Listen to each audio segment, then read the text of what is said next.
Hello, this is Todd from TT Bike Fit once again, coming to you from beautiful Warren, Rhode Island, right behind the TT Bike Fit Studios on one of the hottest days of the year here. We've got the heat wave in the northeast, so if I look like I'm sweating, it's because I am. It's about 95 degrees out here, I think. We're going to talk to you today about a relatively new comer on the Aero helmet market. This is the Lazer Tardiz Aero helmet made by Lazer, which is a Belgian company.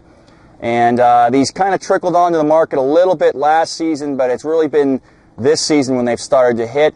It's a helmet I've been using this season, and we've sold quite a few of these, and we're getting really good feedback on them. The advantages of this helmet versus some of the other ones out there are really come down to comfort. It's got better ventilation than any Aero helmet I've tried.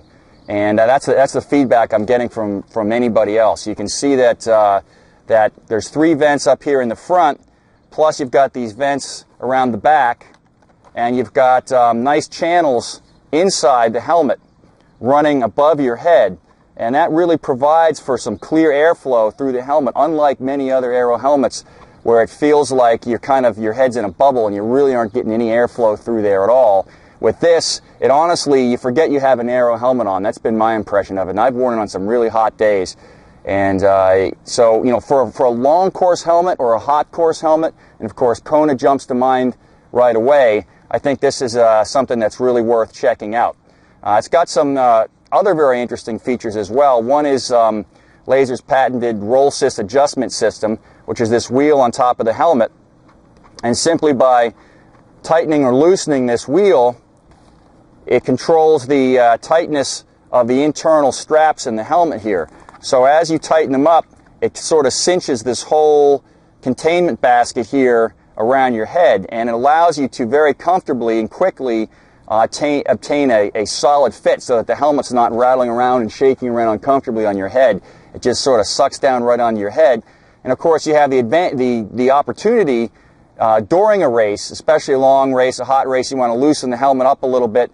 You can just reach up there and roll that wheel, and it's really simple to do. Another nice feature is the AquaVent here.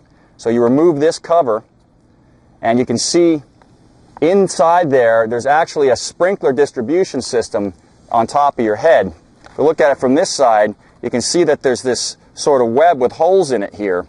And so that if you grab a water bottle on the course, you can just stuff it in this vent and squeeze it, and it just distributes the water all over your head, and it's really great for cooling you off. So that's another great feature, especially for long course, long hot races. Another nice feature of this helmet is you'll notice that the shape of the tail here, that it curves down quite a bit. And I find that this helmet seals to many people's backs a lot better than some other helmets where the tails tend to stick up more off your back. And so that's a little bit of a nice feature there for aerodynamic improvement. We can see from the side here the curved shape. So if you've got your head down, looking down like this, you'll see that the tail ends up being nice and level, and it tends to seal onto many people's backs very well. On the other hand, the ear flaps on this helmet, which is different from many of the helmets out there, do not seal real tightly to your face. So the advantage of that is that, again, you don't feel like your head's in a bubble and you can't hear, and it doesn't make it difficult to put this helmet on like some of these Aero helmets where you literally have to pull these flaps out, and I know many people have broken some of the other helmets that are out there on the market because they can't get their ears, especially in a transition area, especially in T1, they can't get their ears up under these flaps. So that's not a problem with these. These tend to sit wider, and if you look at yourself from the front in one of these helmets, there is some gap between these ear flaps and your head, which is bigger than you might see on a lot of the helmets out there in the market. So I get asked, is that how Aero is that? Well, the only answer I can give to that is you're not riding down the road like this most of the time. You're riding down the road like this, and so that sort of takes that frontal view, those little bit of gaps you get here, which improve your comfort, kind of takes them out of the wind a little bit. This is the view that the wind is typically going to see of the helmet. So, you know, certainly I think from a comfort standpoint and from a heat stress standpoint, the best helmet I've seen out there on the market. Might it not be the most aero helmet out there? Yeah, it's possible. I mean, I wouldn't be surprised if, depending on the person's position, etc., some of the helmets with the longer, pointier tails, assuming that you ride in a position that keeps that on your back, you know, might be more aero than this helmet.